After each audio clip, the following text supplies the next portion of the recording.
अघोर संप्रदाय के द्वारा हम समाज की किस किस रूप में सेवा कर सकते हैं एवं अघोर के विषय में विभिन्न विभिन्न रूप में जनता में एक अनिश्चितता बनी हुई है। इसका क्या कारण है? देखिए, अघोर संप्रदाय विश्व का वह प्राचीनतम संप्रदाय है जहाँ सभ्य असभ्य, मूर्ख विद्वान, गुणी और निर्गुण का कोई भेद व्याप्ता नहीं है। क्या हम सब नहीं ये चाहते ये समाज ऐसा हो जहाँ गुणवान और निर्गुणी दोनों को एक जैसा देखा जाए? क्या हम सब ये नहीं चाहते कि भक्षाभक्ष में ही परमात्मा का निरूपण किया जाए? क्या हम सब ये नहीं चाहते हमें तुम्हें खटक हम में घटघट व्यापत राम? अघोर परंपरा की यही विशेषता है। वो सर्वदा सर्वत्र शिव को ही देखता है, शिव को ही जानता है, शिव को ही मानता है। वह शिव जो परम कल्याण का रूप है। दूसरा प्रश्न आपने क्या किया, मुझे विस्मृत हो गया है। हम अघोर संप्रदाय किस किस रूप में समाज के लिए फायदेमंद है?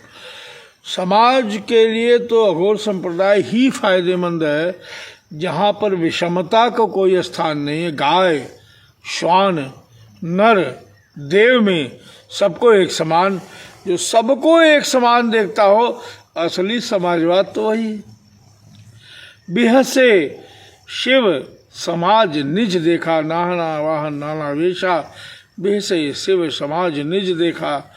ऐसा शिव का समाज, इसमें कोई मुखहीन विपुल मुख काहू, ऐसे समाज को भी जो अपना समझता वही तो अघोर परंपरा है। कोई भी वैषम्यता जहाँ भासती नहीं है वही अघोर परंपरा है। और हम सब ऐसा ही समाज चाहते हैं जहाँ कोई बड़ा न हो, कोई छोटा न हो, कोई ऊंचा न हो, कोई नीचा न हो, कोई गोरा न हो, कोई काला न हो, कोई देवता न हो, कोई पिशाच न हो, कोई राक्षस न हो, कोई गंधर्व न हो, सब एक समान हो। यही अघोर परंपरा की विशेषता है। अगर अघोर परंपरा के अनुसार समाज का डेवलपमेंट, समाज का विकास, समाज का विस्तार और समाज की दृष्टि बन जाए तो यह धरती जीते जी ही समस्त प्राणियों के लिए स्वर्ग के समान हो जाएगी। यह है कि नितांत सत्य और अंतिम सत्य है। बंधु, यह जान लीजिए कि अघोर परंपरा शिव की परंपरा है और शिव के यहाँ विष और अमृत दोनों का वही स्थान है। अग्नि और जल दोनों का वही स्थान है। सुंदरी, महासुंदरी भगवती जगदम्बा पार्वती का वही स्थान है जो अत्यंत महाभयंकरी तीव्र वेगा तपस्विनी महाकाली का स्थान है। वही स्थान है जो श्री हरिनारायण विष्णु का है। वही स्थान महाप्रमथ झोटिंग कराला उनका है। तो वैषम्यता से रहित जो समाज की स्थापना है वही अघोर परंपरा की अपनी अभीष्टता है, अपना सरोकार है और अपनी इच्छा है।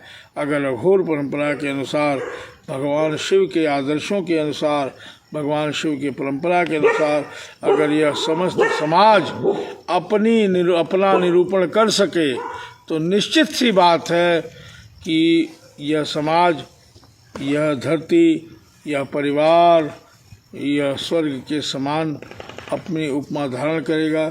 ठीक उसी प्रकार से जैसे काल भैरव का कुत्ता, भगवती जगदम्बा का सिंह, महादेव का वृषभ, गणपति का चूहा, महादेव का नाग, कुमार स्वामी कार्तिकेय का मयूर एक ही तबेले में, एक ही निवास स्थान में वैर रहित होकर निवास करते हैं।